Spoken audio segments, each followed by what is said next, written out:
નમસ્કાર, આપ સૌનું સ્વાગત છે. આજે આપણે એક એવા વિષય પર વાત કરવાના છીએ જે આપણા ડિજિટલ જીવન માટે ખૂબ જ જરૂરી છે, અને એ છે પાસવર્ડ સિક્યોરિટી. ક્યારે વિચાર્યું છે કે આપણી એક નાનકડી ભૂલ ઓનલાઈન દુનિયામાં કેટલું મોટું જોખમ ઊભું કરી શકે છે? તો ચાલો આજે આ વિષયને ઊંડાણપૂર્વક સમજીએ અને જાણીએ કે આપણે પોતાને કેવી રીતે સુરક્ષિત રાખી શકીએ. ચાલો એકદમ સરળ સવાલથી શરૂ કરીએ. સ્ક્રીન પર દેખાતા પાસવર્ડ્સમાંથી કોઈ પાસવર્ડ તમારો છે? જો જવાબ હા હોય તો નવાઈ પામવા જેવું નથી. આ દુનિયાનો સૌથી કોમન અને એટલે જ સૌથી વધુ અસુરક્ષિત પાસવર્ડ છે. પણ ચિંતા ના કરશો, કારણ કે આજે આપણે એ જ શીખીશું કે આવી સામાન્ય ભૂલોથી કેવી રીતે બચી શકાય. આજની આપણી આ ચર્ચામાં આપણે આ 5 મુખ્ય મુદ્દાઓને આવરી લઈશું. શરૂઆત કરીશું પાસવર્ડ સુરક્ષાના મહત્વથી. પછી જોઈશું કે આપણો હાલનો પાસવર્ડ કેટલો મજબૂત છે, અને પછી શીખીશું એકદમ સ્ટ્રોંગ પાસવર્ડ બનાવવાની રીત. એ પછી પાસફ્રેઝ નામની એક જબરદસ્ત ટ્રીક વિશે જાણીશું, અને છેલ્લે પાસવર્ડ મેનેજર અને 2 ફેક્ટર ઓથેન્ટિકેશન જેવી એડવાન્સ્ડ સિક્યોરિટીની વાત કરીશું. તો ચાલો સીધા આપણા પહેલા મુદ્દા પર આવીએ. આખરે પાસવર્ડ સિક્યોરિટી આટલી બધી ઇમ્પોર્ટન્ટ કેમ છે? જુઓ, સાવ સાદી ભાષામાં કહીએ તો પાસવર્ડ આપણા ડિજિટલ ઘરની ચાવી છે. એ જ આપણી પર્સનલ માહિતી, આપણા પૈસા અને આપણી ઓનલાઈન ઓળખનું રક્ષણ કરે છે. આ રંગીન 3D ચિત્ર આ વાતને કેટલી સરસ રીતે સમજાવે છે, નહીં?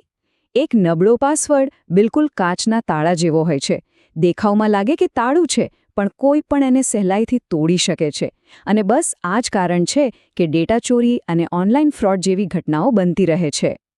સારું, હવે આપણે જોખમ વિશે તો જાણી લીધું, તો હવે એ જોઈએ કે આપણો પોતાનો પાસવર્ડ કેટલો સુરક્ષિત છે. ચાલો આ 3 સિમ્પલ સ્ટેપ્સથી આપણા પાસવર્ડની આદતોનો એક નાનકડું સેલ્ફ ચેકઅપ કરીએ.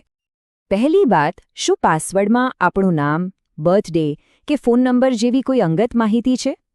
બીજી વાત, શું એક જ પાસવર્ડનો ઉપયોગ ફેસબુક, જીમેલ, બેન્કિંગ બધી જગ્યાએ થાય છે? અને ત્રીજું, શું ક્યારેય હેવ આઈ બીન પૉન્ડ જેવી વેબસાઇટ પર ચેક કર્યું છે કે તમારું ઈમેલ એડ્રેસ કોઈ ડેટા લીકમાં આવ્યું છે કે નહીં? આ સિવાય ગૂગલ પાસવર્ડ ચેકઅપ જેવું ટૂલ પણ બહુ મદદરૂપ થઈ શકે છે. ઓકે, તો આપણે પ્રોબ્લેમ્સ તો ઓળખી લીધા. હવે વાત કરીએ સોલ્યુશનની. આ સેક્શનમાં આપણે એક એવો પાસવર્ડ બનાવતા શીખીશું જેને કોઈ તોડી જ ન શકે. ચાલો એના મૂળભૂત નિયમો સમજીએ. એકદમ મજબૂત પાસવર્ડ બનાવવાનો સૌથી અગત્યનો નિયમ છે લંબાઈ. તમારો પાસવર્ડ ઓછામાં ઓછો 12 થી 15 અક્ષરોનો તો હોવો જ જોઈએ. આ નંબર મગજમાં ફિટ કરી લો. પાસવર્ડ જેટલો લાંબો, એને તોડવો એટલો જ અઘરો. હવે આવે છે અસલી મજા. વાત ખાલી લંબાઈની નથી, પાસવર્ડમાં વેરાયટી પણ હોવી જોઈએ. એટલે કે capital letters, small letters, numbers અને સ્પેશિયલ સિમ્બલ્સ, આ બધાનું મિશ્રણ હોવું જોઈએ. આ મિક્સચર જ પાસવર્ડને અનેક ગણો મજબૂત બનાવે છે. અને હા, સૌથી જરૂરી વાત, એમાં કોઈ પણ પર્સનલ માહિતી તો બિલકુલ ન હોવી જોઈએ. જો આવા અઘરા પાસવર્ડ યાદ રાખવામાં તકલીફ પડતી હોય તો એના માટે એક જબરદસ્ત ટ્રીક છે. એને કહેવાય છે પાસફ્રેઝ. આ એક એવી પદ્ધતિ છે જે સિક્યોર પણ છે અને યાદ રાખવામાં એકદમ સહેલી પણ છે. આનું પહેલું સ્ટેપ છે એક લાંબુ, યાદગાર અને પર્સનલ વાક્ય પસંદ કરવું. એવું વાક્ય જેનું અનુમાન બીજું કોઈ ન કરી શકે. જેમ કે અહીં ઉદાહરણ છે, મારું મનપસંદ સ્થળ મુંબઈ છે અને હું ત્યાં 2005માં ગયો હતો. હવે બીજું સ્ટેપ જે ખૂબ જ રસપ્રદ છે.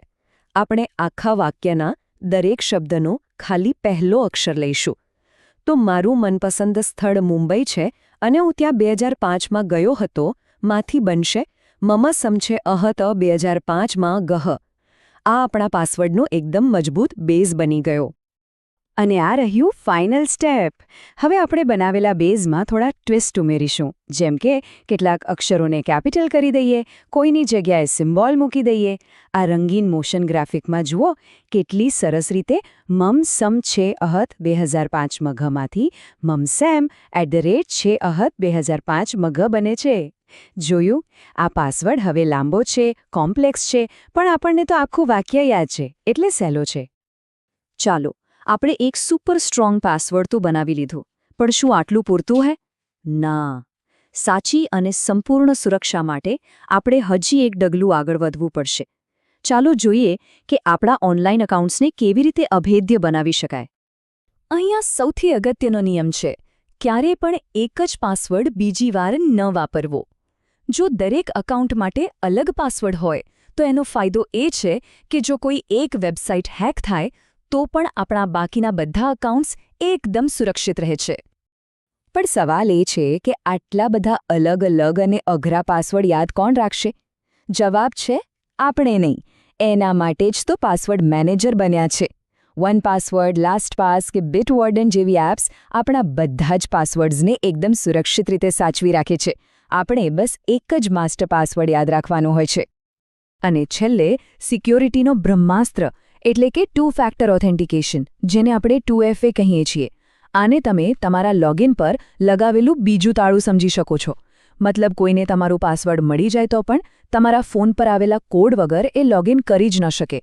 જ્યાં પણ આ ઓપ્શન હોય એને હંમેશા ચાલુ જ રાખવું જોઈએ. તો હવે મજબૂત પાસવર્ડ બનાવવાથી લઈને તેને મેનેજ કરવા સુધીની બધી જ ટેકનિક અને ટૂલ્સ આપણી સામે છે.